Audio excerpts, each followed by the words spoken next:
Hello मेरे प्यारे दोस्तों, आप लोगों का Akshita and Aryan blog channel में बहुत बहुत स्वागत है। आप लोग मेरे Akshita and Aryan blog channel को लाइक शेयर एवं सब्सक्राइब करिए, बेल आइकन को ऑन रखिए ताकि मैं जो भी वीडियो अपलोड करूं आप लोगों को तुरंत मिल जाए। आप लोग देखिए और शिक्षा ग्रहण कीजिए, सबको शिक्षा बताइए, बच्चों को भी अच्छी शिक्षा दीजिए। दोस्तों, मैं आप लोगों को बाल निर्माण की कहानियां सुना रही थी। बाल निर्माण की कहानियों में आज का शीर्षक है साहसी सावित्री। एक सावित्री है जो बहुत ही साहसी है, बहुत ही बहादुर है। उसकी कहानी है। हरियाणा के एक गांव में सावित्री का परिवार रहता था। उसके पिताजी अध्यापक थे। बच्चों को भी उन्होंने साहस, कर्तव्य निष्ठा अर्थात कर्तव्य में परायणता और परिश्रम अर्थात मेहनत के संस्कार दिए थे। उनके 3 बच्चे थे। 15 वर्ष की सावित्री सबसे बड़ी थी। उससे उससे छोटे 2 बेटे थे। सावित्री 11वीं कक्षा की प्रतिभाशाली छात्रा थी। पढ़ाई के अतिरिक्त वह खेल कूद एवं विविध कार्यक्रमों में भी भाग लिया करती थी और पुरस्कार भी पाती थी। घर और स्कूल में वह सभी की दुलारी थी। सावित्री कुछ गंभीर स्वभाव की थी। बड़े होने के कारण वह घर के प्रति अपना उत्तरदायित्व अनुभव करती थी। वह देखती थी कि माँ घर के काम में जुटी रहती और पिताजी स्कूल के बाद ट्यूशन करने में व्यस्त रहते हैं। दोनों ही बहुत कठिन मेहनत करते थे जिससे उनके बच्चे सुखी रहे। छोटे भाइयों को पढ़ाने का दायित्व सावित्री ने संभाल रखा था। मार्च का महीना था। बोर्ड की परीक्षाएं चल रही थी। सावित्री रात में देर तक पढ़ती थी। उसकी आंख अभी लगी ही थी। अचानक उसने कुछ खटर-पटर सुनी। सावित्री ने थोड़ी आंखें खोलकर देखा। उसके भाई दोनों सो रहे थे। कमरे का दरवाजा भी बंद था।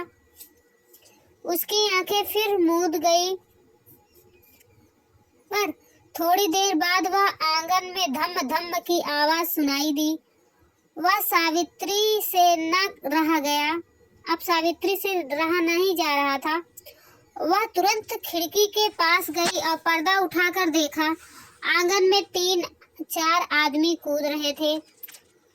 सभी का चेहरा नकाब से ढका हुआ था। डाकू सहसा ही सावित्री अस्पष्ट स्वर में बोल पड़ी। उन दिनों गांव में आए दिन डकैती होती रहती थी। इस तरह की घटनाएं कई हो चुकी थी। सावित्री की आंखों के सामने यह दृश्य घूम उठा कि डाकू उसके घर का सारा सामान ले जा रहे हैं। उसके पिताजी ने कठोर परिश्रम करके सामान जुटाया था। वह सिहर उठी। उससे न रहा गया। सावित्री भाग कर गई और उसने पीछे से जाकर एक डाकू को कसकर पकड़ लिया और शोर मचा दी। उसकी आवाज सुनकर दूसरे कमरे में सोए उसके माता पिता भी जग गए। सावित्री के पिताजी तुरंत भागकर वहां जाने लगे। डाकू दल ने उन पर सामने से गोलियां चला दी। गोली लगने से वे सिर के बल वहीं गिर गए। पिता को गिरते हुए देखकर भी सावित्री ने अपना साहस न खोया। उल्टे उसने गुस्से में उस डाकू को और भी कसकर पकड़ लिया और खूब जोर जोर शोर मचाया। इधर उधर सावित्री की माँ, भाई बहन ने भी जोर जोर से शोर मचाना प्रारंभ किया। उसके घर में कोहराम तथा गोलियों की आवाज सुनकर पड़ोसी जग गए। वे लाठी लेकर तुरंत सावित्री के पास दौड़ पड़े। डाकुओं ने जब यह उन्हें आते हुए देखा तो भागने की कोशिश की, परंतु एक साथी तो सावित्री ने पकड़ रखा था। उन्होंने उसे छुड़ाने की कोशिश की, परंतु सावित्री ने उसे कसकर पकड़ रखा था। वह न छूट सका। लाठी वाले व्यक्ति निरंतर पास आते जा रहे थे। उन्होंने गोलियां चलाना प्रारंभ कर दी। कुछ गोलियां सावित्री को लगी तो कुछ उस डाकू को, परंतु तब भी उसने पकड़ ढीली ना रखी। इतने में गांव के व्यक्ति पास आ गए और डाकुओं की जान हथेली पर रखकर भागना पड़ा। इतना संघर्ष करते करते सावित्री बेहोश होने लगी थी। पड़ोसियों ने जल्दी से जाकर उसकी भीगी मुट्ठी खोली। डाकू भी गोली लगने से बेहोश हो चुका था। दोनों को तुरंत अस्पताल में ले जाया गया। तुरंत उसे अस्पतालकालीन भर्ती किया गया। सावित्री को इतनी ज्यादा गोलियां लगी थी कि उसे आपातकालीन कक्ष में भर्ती करना पड़ा। बहुत सा रक्त बह चुका था। बहुत सा खून बहने के कारण उसके प्राणों को खतरा था। कई व्यक्ति रक्तदान के लिए तुरंत तैयार हो गए। सावित्री को कई बोतल खून चढ़ कर ही खतरे से बाहर घोषित किया जा सका। उधर डाकू को पुलिस की देखरेख में छोड़ दिया गया था। उसका भी 14-20 दिन तक निरंतर उपचार हुआ। पुलिस ने खोजबीन करके पता लगाया कि वह उस गिरोह का नेता है। उसके गिरोह ने ग्रामीणों को खूब लूटा और सताया था। अस्पताल से छूटने पर पुलिस ने उस डाकू को जेल में डाल दिया और मार मार कर सारा भेद उगलवा लिया।